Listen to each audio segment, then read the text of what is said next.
আসসালামু আলাইকুম। শুরু করতেছি পরম করুণাময় আল্লাহ তাআলাকে স্মরণ করে। অত্যন্ত গুরুত্বপূর্ণ একটি বিষয়। পাহাড়িরা বলতেছে তারা বাঙালি জাতি না। আমরা কোনোভাবে বাঙালির আওতায় পড়ি না। আমরা বাংলাদেশের নাগরিক, কিন্তু আমরা বাঙালি না। তবে আমার প্রশ্ন হলো, তাহলে তারা কোন জাতি? তাদের দেশ কোনটি? তাদের বাড়ি কোথায়? আমরা জানি বাংলাদেশ ভূখণ্ডের ভিতরে আমরা যারা বসবাস করি, হিন্দু, বৌদ্ধ, খ্রিস্টান, মুসলমান, আমরা সবাই বাঙালি জাতি। কিন্তু পাহাড়িরা বলতেছে তাদেরকে আমরা বাঙালি মনে করেই সমস্যা সৃষ্টি করি। আমাদেরকে যে বাঙালিত্ব চাপিয়ে দেন আপনারা, আমাদেরকে যে বাঙালি বানাতে চান আপনারা, ট্যাক্সটা তো আপনারাই লাগান, আমরা না। তাহলে তারা কি? তারা স্টেটলেস? তারা রিফিউজি?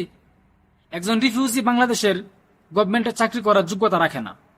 একজন রিফিউজি বাংলাদেশের এমপি মন্ত্রী হওয়ার অধিকার রাখে না। তাই ডক্টর ইউনূস স্যারের প্রতি আমার আহ্বান, বাংলাদেশের পাহাড়ে যে রিফিউজিগুলি বসবাস করে, যে স্টেটলেসগুলি বসবাস করে, তাদেরকে গভর্নমেন্টের চাকরিচ্যুত করা হোক এবং তাদের মন্ত্রিত্ব, এমপি মন্ত্রিত্ব বাতিল করা হোক। কেননা তারা স্টেটলেস, তারা বাংলাদেশের নাগরিক না। বাংলাদেশের নাগরিক না হয়ে একজন ব্যক্তি কিভাবে বাংলাদেশের এমপি মন্ত্রিত্ব দায়িত্ব পালন করতে পারে? কিভাবে সে গভর্নমেন্টের চাকরি করতে পারে? কারণ সে একজন রিফিউজি, সে একজন স্টেটলেস। তাই আমি মনে করি এখন এই মুহূর্তে তাদেরকে গভর্নমেন্টের চাকরিচ্যুত করা হোক, তাদের এমপি মন্ত্রিত্ব বাতিল করা হোক, পাশাপাশি তাদেরকে তাদের নিজ দেশে পাঠানোর ব্যবস্থা করা হোক। কারণ তারা এই দেশের নাগরিক না। তারা নিজেই বলতেছে তারা এই দেশের নাগরিক না।